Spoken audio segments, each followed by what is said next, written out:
우리나라 축구 역사상 최초로 축구 종주국인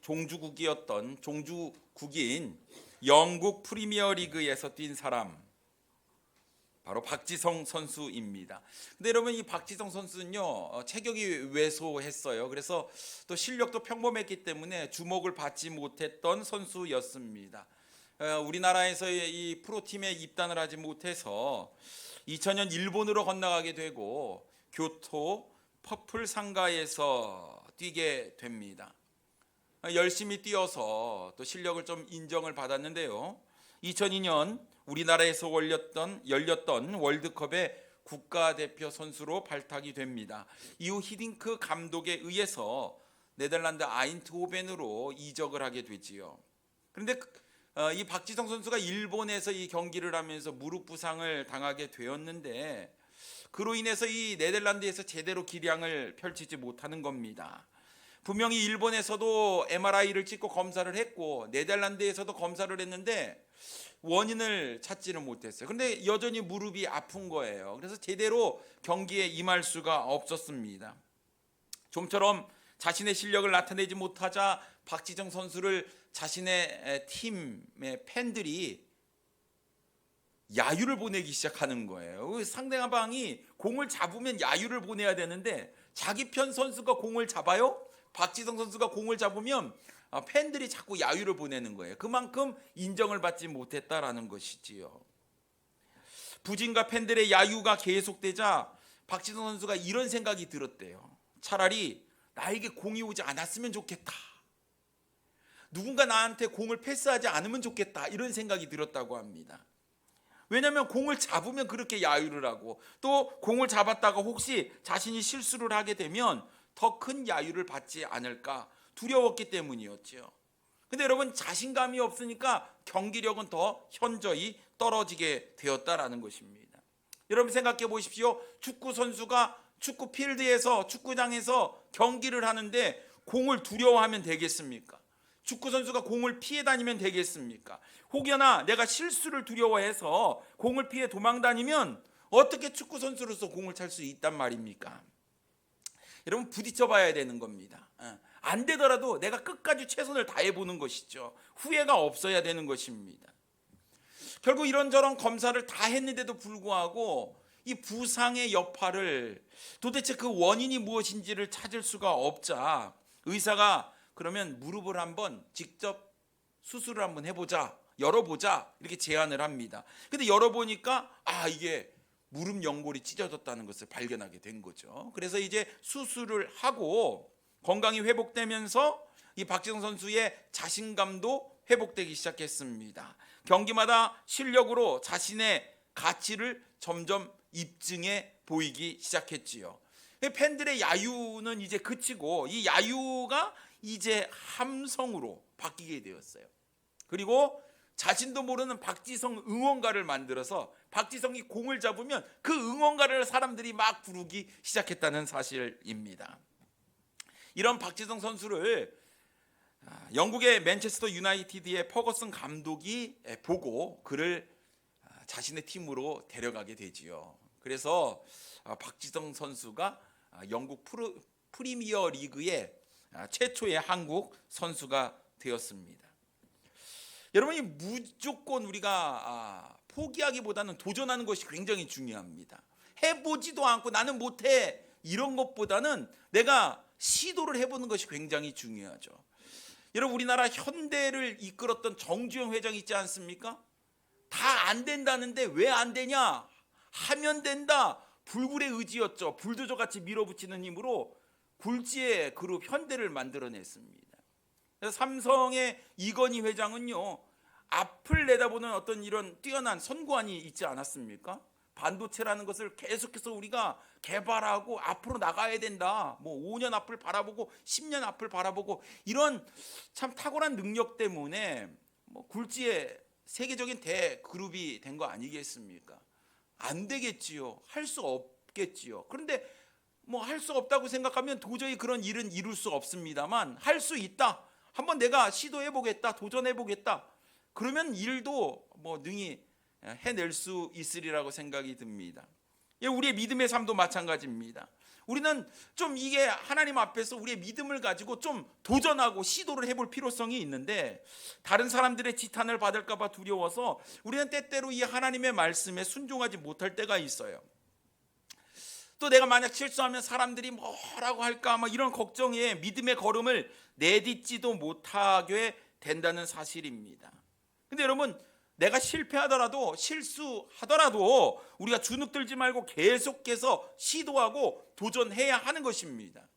믿음은 그런 것이에요. 믿음은 눈에 보이지 않는 것입니다. 하지만 우리가 그것을, 보이지 않는 것을 실제 보는 것처럼 하는 것, 이것이 히브리서 이야기하는 믿음의 본질 아니겠습니까? 아무도 하지 못한 거, 나도 못하는 거 당연한 거지만 우리가 믿음의 눈으로 주님을 바라보고 나아갈 때 반드시 하나님께서 우리에게 힘이 되어 주시고 능력이 되어 주실 줄 믿습니다.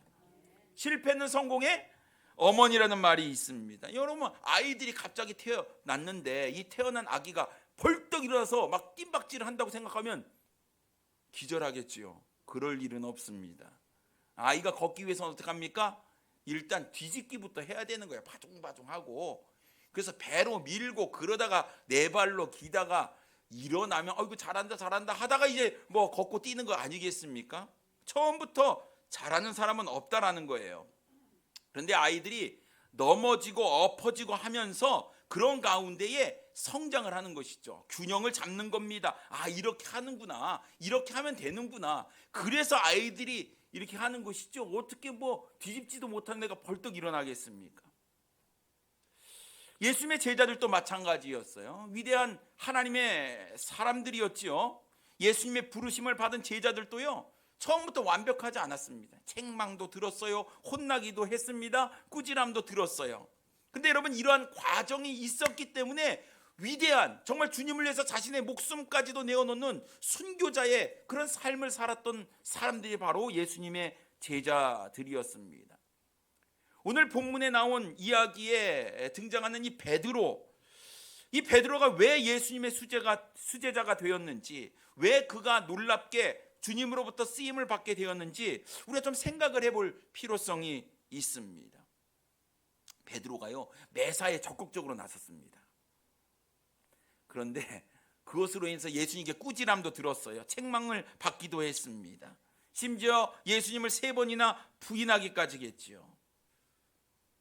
그래, 베드로는 문제야. 여러분 이렇게 생각할지 모르겠지만 베드로는 이러한 실패와 실수의 과정을 거치면서 그의 믿음은 더욱더 단단해졌다는 사실이지요. 그래서 오늘 우리는 본문 말씀을 가지고 믿음으로 도전하라 라는 제목으로 함께 은혜를 나누기를 원합니다. 첫째로, 우리의 인생에는 늘 고난이 있다는 사실이지요. 제자들이 갈릴리 바다 건너편으로 가는 도중에 풍랑을 만나게 됩니다. 본문 24절 말씀에 보면 배가 이미 육지에서 술이나 떠나서 바람이 거스름으로 물결로 말미암아 고난을 당하더라라고 말씀하고 있어요. 이미 제자들은 배를 타고 갈릴리 바다로 출발을 했습니다. 이제 육지에서 술이나 떠나왔어요. 비록 해는 저물었지만 출발했을 때만 해도 날씨가 굉장히 좋았고 바다는 아주 잔잔했습니다. 배는 미끄러지듯이 순탄하게 진행을 하고 있었지요. 그런데 갈릴리 바다 중간쯤 왔는데 갑자기 바람이 거슬기 시작했습니다. 갈릴리 바다는요, 그럴 수 있어요. 바람이 거스리는 경우가 종종 있었습니다. 거기에 예수님의 제자들 중에 이 갈릴리 바다에서 고기를 잡으면서 잔뼈가 굵은 그런 베테랑 어부 출신의 제자들도 있었기 때문에 이 정도 바람쯤이야 대수롭지 않다라고 생각을 했지요. 근데 그날따라 이 풍랑이 예사롭지 않았습니다.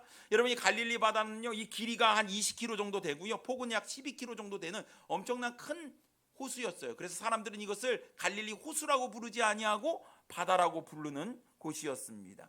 근데 이 갈릴리 이 바다 주변으로, 호수 주변으로는요, 높은 산들이 있었기 때문에 이 모양이 마치 분지처럼 이렇게 됐습니다. 그래서 바람이 한번 불기 시작하면 이것이 갑자기 큰 바람으로 바뀌게 되지요. 오늘도 본문 말씀의 풍랑이 점점 거세지기 시작했습니다. 어떻게 해야 될까요? 이제 갈릴리 바다 중간쯤에 있어요. 어떻게 합니까? 빨리 노를 저어가지고 건너편으로 가야지 이 풍랑 가운데에 고통을 당하지 않을 거라는 생각에 제자들은 열심히 노를 저었습니다. 하지만 속수무책이었죠.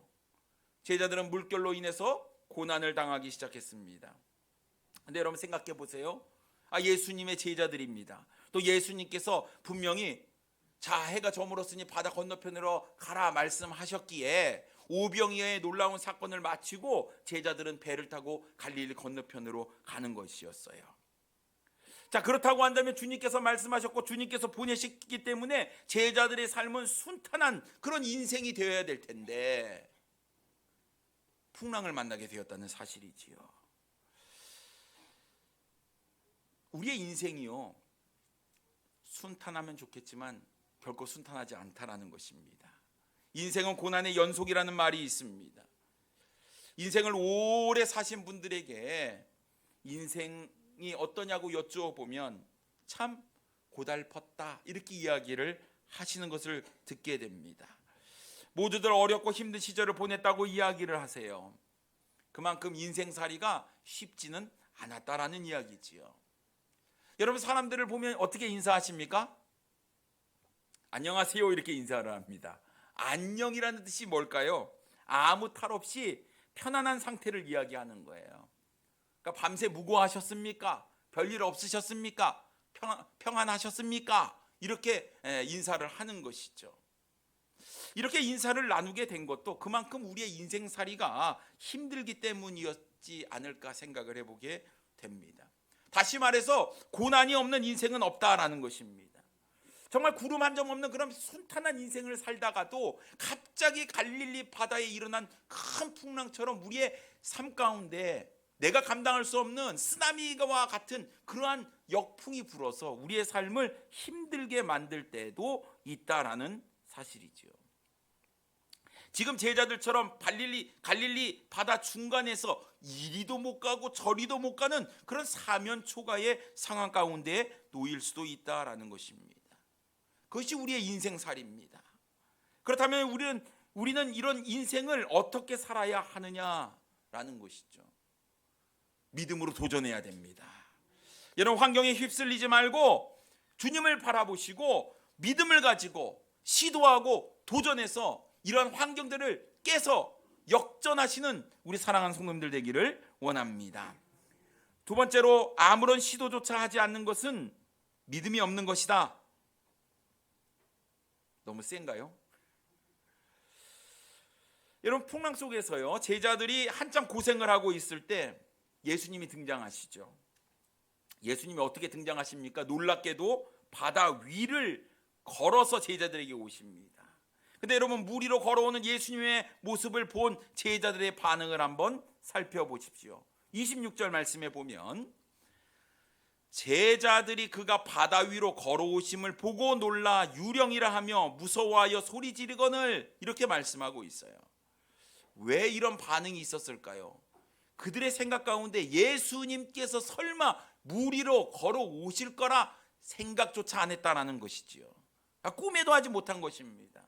그래서 바다 위로 걸어오는 예수님을 보고 유령이라고 표현을 하게 되는 것이지요. 캄캄한 밤이었어요. 배는 이리저리 풍랑 가운데 흔들리고 있었습니다. 너무 이제 이 바다 이 강물이 호수물이 이렇게 눈으로 들여찌는데 앞을 제대로 내다 볼 수 없는 그런 상황 가운데 있었습니다. 근데 저쪽에서 희멀건 뭐가 오는데 얼마나 무서웠느냐라는 것이죠. 이 제자들에게는 지금 풍랑의 문제가 큰 문제가 아니라 유령의 문제가 더 큰 문제로 둔갑을 하게 되었지요. 제자들이 소리를 지르기 시작했습니다. 이것은 무서워하여 소리를 질렀다고 이야기하니까 혼비백산했다라는 이야기가 되겠지요. 근데 여러분 생각해 보세요. 아무리 풍랑과 물결 때문에 시야를 가려서 예수님을 제대로 볼 수가 없었다 할지라도 예수님을 유령이라고 얘기하는 것이 말이 됩니까? 안 되지요. 제자라고 한다면 예수님의 그림자만 싹 봐도 이분은 예수님이시다, 이 정도 돼야 되지 않겠습니까? 예수님의 어떤 실루엣만 딱 봐도 이분은 예수님이다, 딱 이 정도는 맞춰야 되지 않을까요? 그래야 제자지요. 근데 지금 제자들은 예수님을 자신의 눈으로 보고 있으면서도 두려워 벌벌 떨고 있었다라는 것입니다. 예수님께서 이렇게 이야기를 27절 말씀에 보면 예수께서 즉시 이르시되 안심하라 나니 두려워하지 말라라고 말씀하셨습니다. 나 유령 아니다, 나 예수다, 이렇게 말씀을 하신 거예요. 그런데 제자들은 예수님의 목소리를 듣고도 믿지 못했다라는 것이에요. 예수님께서 자신의 신분을 밝혔는데도 불구하고 제자들은 여전히 두려워하고 있었다라는 것입니다. 뭐 때문에요? 자신의 생각이 이미 고정되어 있기 때문에 그렇습니다. 생각이 바꿀 리가 없는 거예요. 안 바꾼다는 것이죠. 고정관념으로 가득 차 있었습니다. 얼마나 사람들의 마음이 고집이 센지 모릅니다. 여러분, 우리의 믿음이 성장하기 위해서는 이런 고정관념을 깨트려 버려야 돼요. 나는 안 돼, 그럴 수 없어. 예수님께서 도와주시는 방법도 내 방법대로 도와줘야지 그것을 믿는 것이 우리의 마음이에요. 하지만 능치 못할 일이 없으신 분은, 우리 예수님은 이 방법 저 방법 우리가 상상하지 못하는 방법으로도 우리를 도우실 수 있다는 것을 여러분 믿으셔야 될 줄 믿습니다. 그러니까 결국 우리의 믿음 성장을 방해하는 것이 무엇입니까?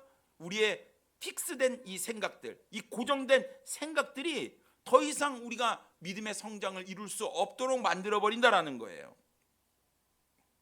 그때였습니다. 제자 중에 한 사람 베드로가 나섰지요. 우리의 기대주. 절대로 베드로는 우리를 배반하지 않습니다.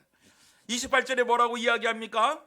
베드로가 대답하여 이르되 주여 만일 주님이시거든 나를 명하사 물 위로 오라 하소서 하니라고 말씀하고 있습니다. 다른 제자들은 예수님을 보고 유령이다 이렇게 이야기를 하고 있는 그때에 베드로는 이분은 예수님이라고 믿은 거예요. 그래서 만일 당신이 주님이시라면, 당신이 내가 믿는 주님이시라면 나를 명하사 물 위로 오라고 말씀하십시오라고 고백을 하게 된 것이었습니다. 자, 이 베드로의 고백에 예수님의 대답은 무엇입니까? 오라, 오라. 29절입니다. 오라 하시니 베드로가 배에서 내려 물 위로 걸어서 예수께로 가되라고 말씀하고 있습니다. 예수님의 말씀을 들은 베드로의 반응은 자신의 발을 배에서 내려서 물을 딛는 것이었어요. 여러분, 오라라고 말한다고 진짜 배에서 내릴 수 있을까요? 여러분 어떻게 하시겠습니까? 내릴 수 있겠습니까? 말씀 없으신 거 보면 절대로 못하실 거라고 생각을 합니다. 이것은 베드로가 눈앞에 계신 분이 예수님이라는 분명한 확신이 없으면 이것은 불가능한 일이었습니다. 다 유령이라고 이야기를 하는데 베드로는요, 딱 보니까 예수님 같은 거예요. 그래서 만일 예수님이시라고 한다면 나를 명하사 물 위로 걸어오라고. 그래서 걷기 시작했습니다. 베드로가 어떻게 됐습니까? 물에 빠졌습니까? 아니에요. 배에서 내려 물 위를 걸었다고 성경은 이야기하고 있어요. 어떻게 사람이 물 위를 걸을 수 있단 말입니까? 여러분, 이거는 정말 우리의 고정관념을 깨트려야만 이룰 수 있는 일이거든요. 그런데 우리가 잊지 말아야 될 사실은 여전히 지금 풍랑이 존재하고 있다는 사실이에요. 이게 사라진 게 아닙니다. 여전히 다른 제자들은 벌벌벌 두려워 떨고 있습니다. 풍랑 때문에 무서워 떨고 있었고 눈앞에 있는 분이 예수님이 아니고 유령이라고 믿었기 때문에 떨고 있었어요. 예수님이 제자들에게 오셨다고 해서 풍랑이 사라진 것은 아니었습니다. 똑같은 상황이었는데 다른 제자들과 베드로의 반응이 달랐다라는 것이었어요. 이것이 무엇의 차이일까요? 저는 믿음의 차이라고 말씀을 드립니다. 믿음이 있는 사람은 안 될 것 같아도 도전합니다. 시도합니다. 왜요? 주님께서 나와 함께 하시고 주님께서 이루어질 것이라고 믿기 때문에 하는 것이죠. 하지만 믿음 없는 사람은 시도조차 하지 못해요. 안 될 거야, 안 되지, 당연히 안 되지. 절대로 시도하지 않습니다. 믿음이 있는 사람은 풍랑보다 주님을 바라보지요. 하지만 믿음이 없는 사람은 주님을 보지 못하고 풍랑만, 환경만, 그 상황만 바라보게 된다라는 것이에요. 믿음 있는 사람들은 어떠한 상황 가운데서도 주의 말씀에 순종을 합니다만 믿음이 없는 사람은 주님의 말씀을 의심하고 순종하지 못합니다.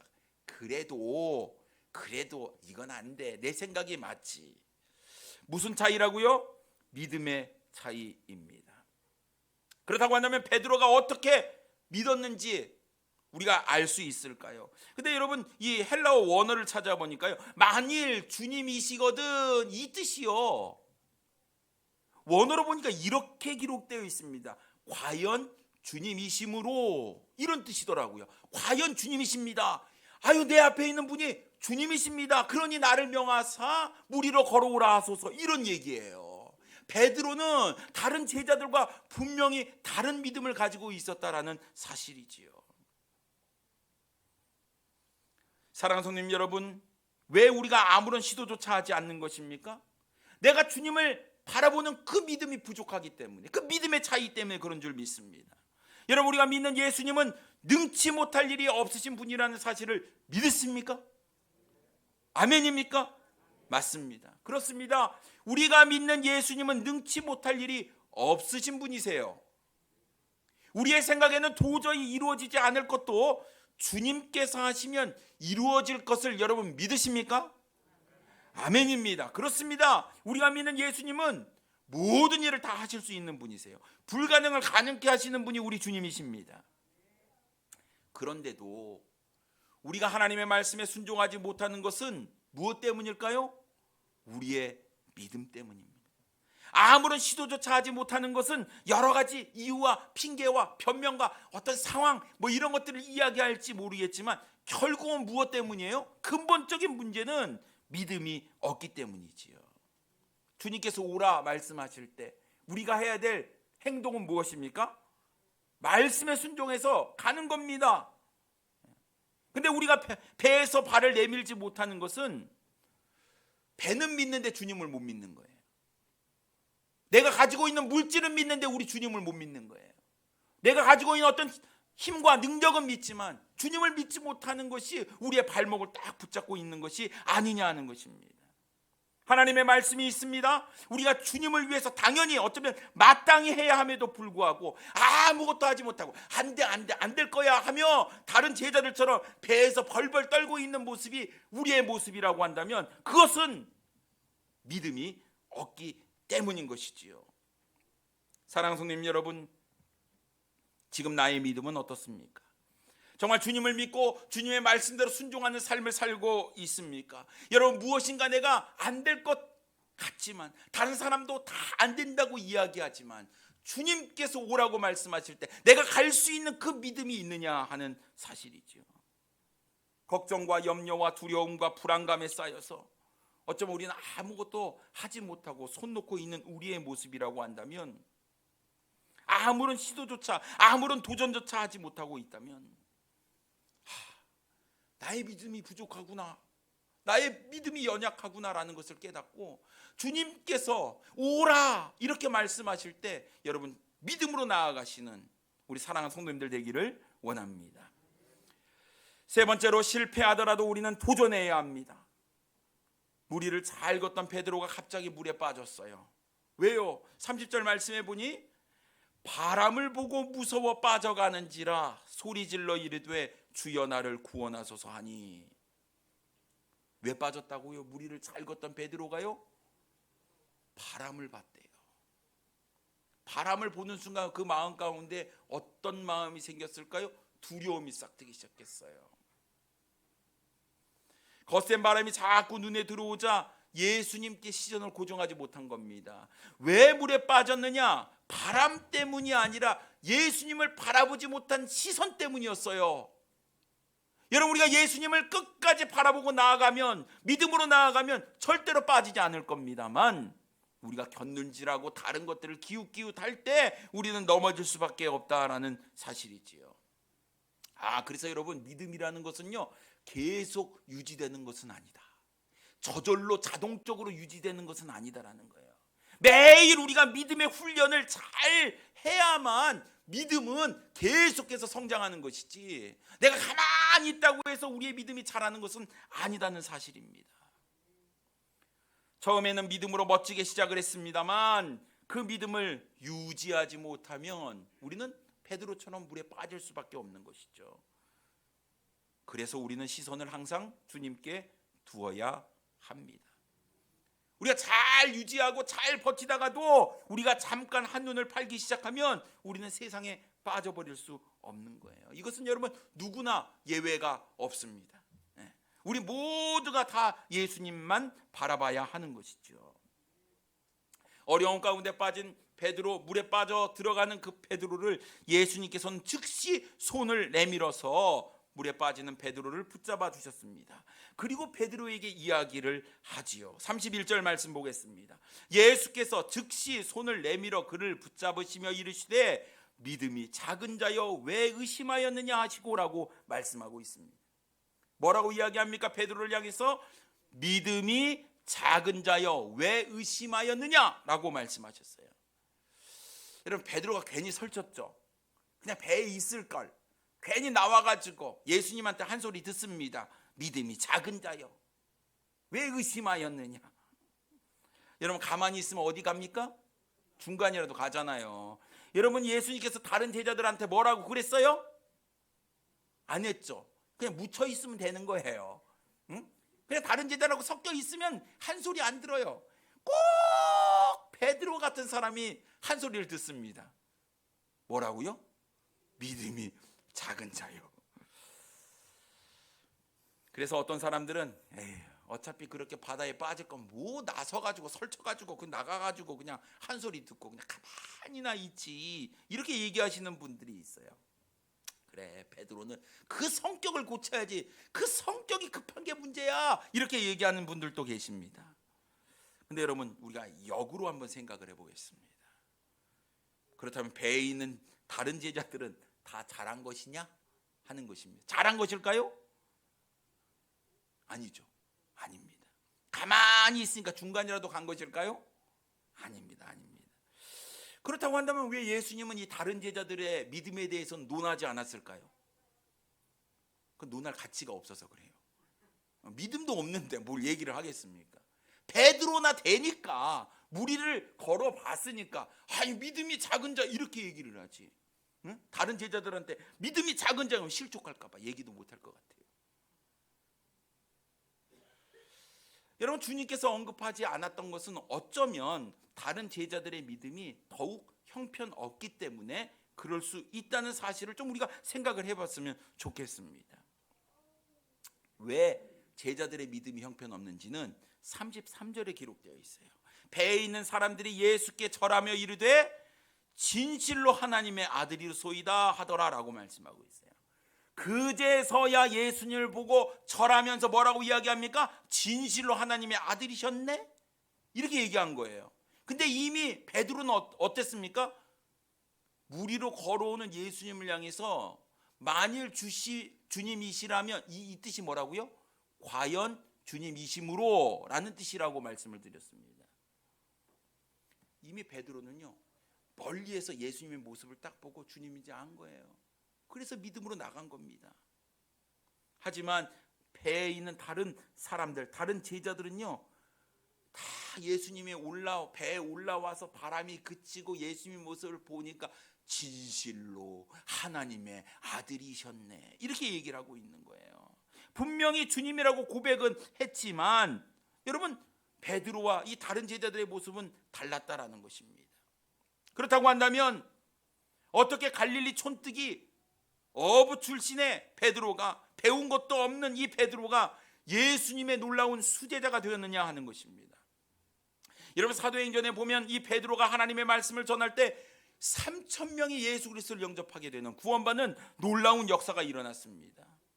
여러분 이 믿음이요 이 베드로의 놀라운 능력이 한순간에 이루어진 것은 아니다라는 것이죠. 여러분 믿음은 갑자기 성장하는 것이 아니에요. 내가 말씀에 대한 경험이 있어야 돼요.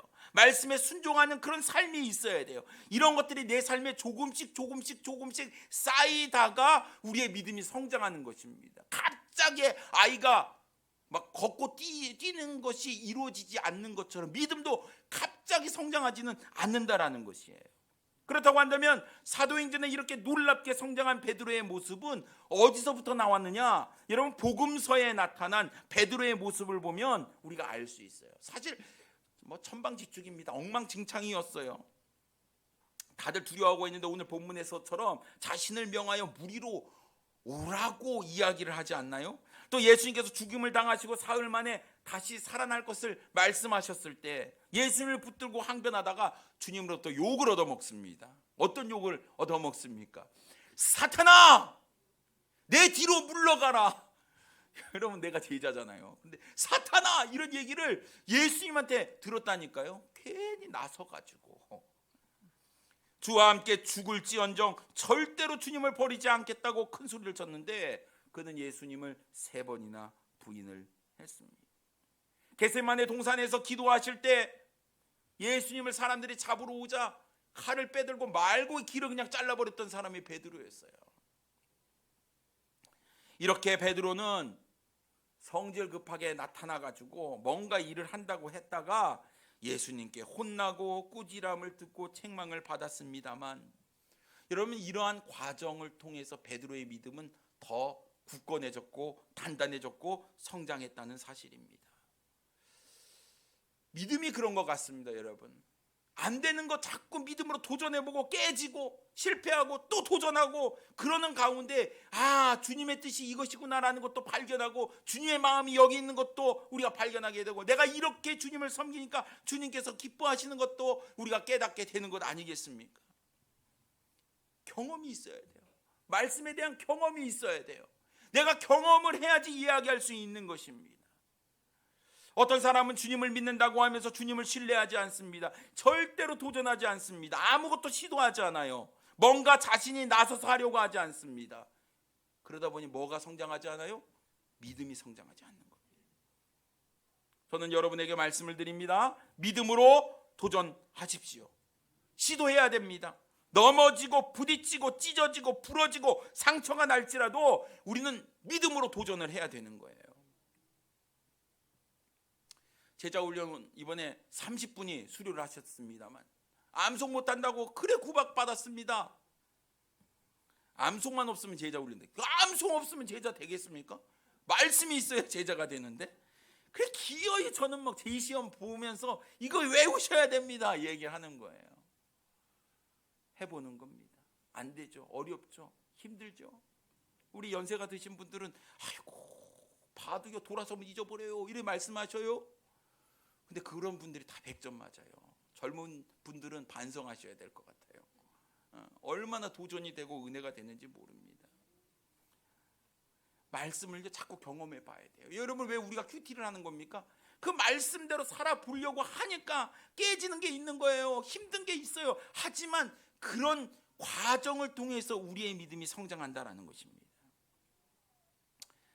사랑하는 성님 여러분, 우리의 모습은 어떻습니까? 베드로처럼 실패하더라도 믿음으로 도전하고 계십니까? 아니면 다른 제자들처럼 두렵고 무서워서 아무런 시도조차 하지 않고 가만히 있습니까? 나는 중간이라도 가야지. 이제는 실패하더라도 도전해야 합니다. 경험은 돈으로 살 수 있는 것이 아니에요. 우리가 이제 오늘 원래 때 새로운 임원을 선출했습니다. 여러분, 임원 선거할 때 내가 하겠습니다 이래 하셨습니까? 아니면 서로 안 하겠다고 하셨습니까? 아니면 가만히 있다가 중간이라도 가야지 하다가 그냥 딱 시켜가지고 그냥 좌절하고 낙심하셨습니까? 안 봐도 척이고 착인데 여러분 한번 생각해 보십시오. 주님께서 나를 사용해 주시는 게 이게 엄청난 큰 복이거든요. 한 나라의 대통령이 되는 것보다 더 큰 놀라운 축복이 주님의 일에 부름받은 것이라고 생각을 합니다. 분명히 새로운 임원이 선출되었는데 쉽지 않습니다. 새로운 해, 또 새로운 사람들과 새로운 일을 이끌어가는 것이 난 경험도 없고 해보지도 않았는데 이걸 어떻게 감당하지? 이런 생각이 들 것 같아요. 그런데 우리가 언제까지 가만히 중간만 가고 있겠습니까? 중간 가는 게 좋지 않다니까요. 우리 주님께서는 믿음이 작은 자다라는 그런 말할 가치도 없었는지 아무런 이야기를 하지 않잖아요. 하지만 그 이야기를 누구한테 했습니까? 그래도 말씀 붙잡고 주님이라고 믿고 따라가는 베드로에게 한 거예요. 제가 이 말씀을 준비하고 이 말씀을 여러 번 이 본문 갖고 설교를 했는데 베드로 아주 나쁘다 이렇게 얘기했는데 참 오늘 이 말씀을 준비하면서 아유 베드로 같은 사람이나 됐으면 좋겠다 이런 마음이 있었습니다. 사랑하는 성도 여러분, 분명히 쉽지가 않습니다. 인생에 고난이 있듯이 우리가 주님의 일을 하는데요, 어려워요, 힘들어요. 막 회원들이 안 따라와줘요. 정말 어렵습니다. 하지만 이러한 과정을 통해서 우리는 한 단계 분명히 성장하게 되리라고 믿어요. 여러분 주저앉아 있지 마십시오. 시도조차 하지 못하고 가만히 있지 마십시오. 실패할지라도 낙심하지 말고 도전하시고 새롭게 일을 만들어 추진하십시오. 왜요? 주님이 우리와 함께 있으니까. 주님이 우리 편이 되시니까. 여러분 주님께서 우리를 통하여 놀라운 일을 이루어 가실 줄 믿습니다. 믿음으로 도전하십시다. 시도조차 하지 않는 이런 나약한 믿음이 아니라 비록 넘어질지라도 우리가 시도하고 도전해서 우리의 믿음을 성장시키고 주님께서 원하시는 우리를 통해서 이루고자 하시는 일들을 우리가 이루어낼 수 있는 우리 사랑하는 성도님들 되기를 원합니다. 기도하겠습니다. 주님의